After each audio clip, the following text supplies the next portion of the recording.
wabarakatuh. Perkenalkan, nama saya Asminari Merli dengan nomor NIM 2201040052.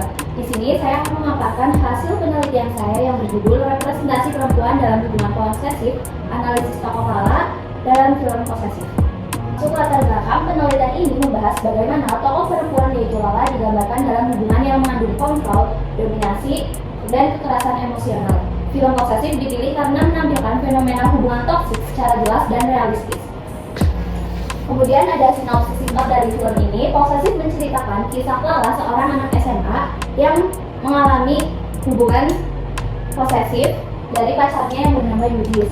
Di sini hubungan bermula seperti hubungan pada umumnya, yaitu berawal dari hubungan yang manis, lalu terdapat tekanan seperti melarang berteman dan juga kekerasan fisik.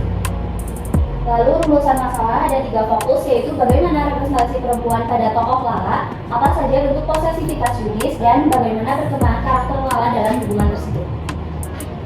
Kemudian ada tujuan penelitian, yaitu mendeskripsikan bentuk posesivitas Yudis, menganalisis representasi perempuan melalui tokoh Lala, mengungkapkan nilai dan makna tentang hubungan tidak sehat. Dari tujuan penelitian ini dibuat untuk melihat hubungan Lala dan Yudis secara mendalam dan bagaimana hal itu mencerminkan persoalan gender.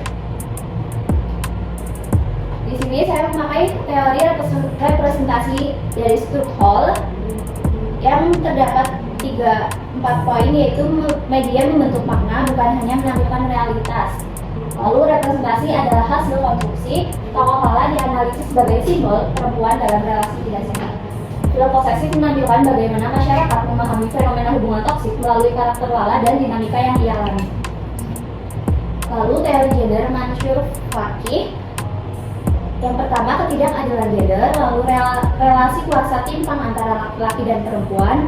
Kemudian Lala berada pada posisi yang dikendalikan oleh Yudis. Melalui teori gender ini, perilaku Yudis dapat dipahami sebagai dominasi yang sering dialami perempuan dalam hubungan yang tidak sehat. Lalu teori abusive relationship Walker. Yang pertama, pola hubungan tidak sehat, lalu ketegangan, kekerasan, dan minta maaf terus-menerus yang dilakukan secara berulang kali. Siklus kekerasan membuat tokoh Lala sulit keluar dari hubungan toksik karena adanya fase manis yang membuat tokoh Lala merasa masih dicintai dan keyakinan tokoh Lala terhadap Yudis yang pasti akan berubah. Lalu analisis tokoh melalui dialog, tindakan, reaksi, dan relasi. Kedua, melihat perkembangan tokoh Lala sepanjang film. Dengan teori ini terlihat jelas bagaimana Lala berubah dari patuh menjadi berani mengambil keputusan. Metode penelitian yang saya gunakan jenis metodenya deskripsi kualitatif. Data primer itu dari film Posesif itu sendiri dan data sekunder dari berbagai jurnal, buku terkait gender, representasi, dan juga film. Teknik yang saya gunakan observasi film, pencatatan adegan, dan analisis teori. Lalu apa saja bentuk posesivitas tokoh Yudis? Yang pertama, cemburu berlebihan, lalu melarang Lala untuk berteman dengan lawan jenis, bahkan dengan teman perempuannya sendiri seringkali dikekang. Lalu mengatur jadwal dan aktivitas Lala. Karena di sini tokoh Lala itu merupakan seorang loncat indah yang memiliki kesibukan yang cukup padat, dan dengan adanya Yudis ini sangat membatasi aktivitas Lala. Lalu kekerasan verbal dan fisik. Setelah seringkali Yudis merasa emosi, cemburu, lalu seringkali Yudis juga melakukan kekerasan terhadap Lala. Kemudian habis melakukan kekerasan tersebut, Yudis seringkali meminta maaf secara berulang dan mengulanginya kembali. Yudis menormalisasi kontrol sebagai bentuk cinta. Hal ini membuat Lala terjebak dalam hubungan yang melemahkan dirinya dan juga kebebasannya. Kemudian representasi perempuan. Dalam film ini, Lala sebagai perempuan yang dikontrol, hilang kebebasan dan juga ruang pribadi, menjadi pihak yang tertekan secara emosional, namun akhirnya Lala juga akan bisa takut. Representasi ini menunjukkan bagaimana perempuan sering ditempatkan sebagai objek kontrol, tetapi juga memiliki bagaimana cara untuk bangkit dan juga melawan.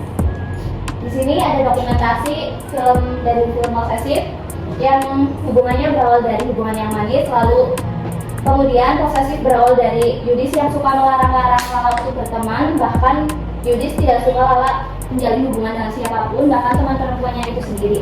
Kemudian terjadi kekerasan fisik jika Lala tidak menuruti apa yang Yudis mau. Kemudian siklus maaf yang berulang kali.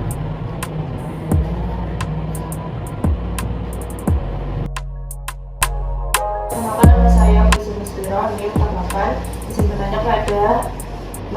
terkait artikel penelitiannya, yaitu apakah representasi hubungan toksik dalam film posesif berpotensi menormalisasi perilaku posesif sebagai bentuk cinta bagi para penontonnya, terutama kalangan remaja. Saya akan menjawab pertanyaan dari Mbak Fauzia yang bertanya apakah perilaku posesivitas itu dapat dinormalisasikan oleh penonton khususnya remaja. Jawabannya tidak, karena dalam film menampilkan banyak kerugian yang dialami tokoh Lala, yaitu tokoh perempuan, di mana Lala kehilangan banyak hal, mulai dari itu kesibukannya sebagai atlet loncat indah, pertemanannya, bahkan ayahnya sendiri. Karena Lala lebih banyak menurut kepada pasangannya, yaitu Budis. Justru film ini bisa menjadi kesadaran untuk para penontonnya agar tidak memberikan cinta yang berlebih kepada lelaki. Terima kasih. Sekian presentasi yang dapat saya sampaikan. Apabila ada kesalahan, mohon dimaafkan. Terima kasih. Wassalamualaikum warahmatullahi wabarakatuh. Waalaikumsalam warahmatullahi wabarakatuh.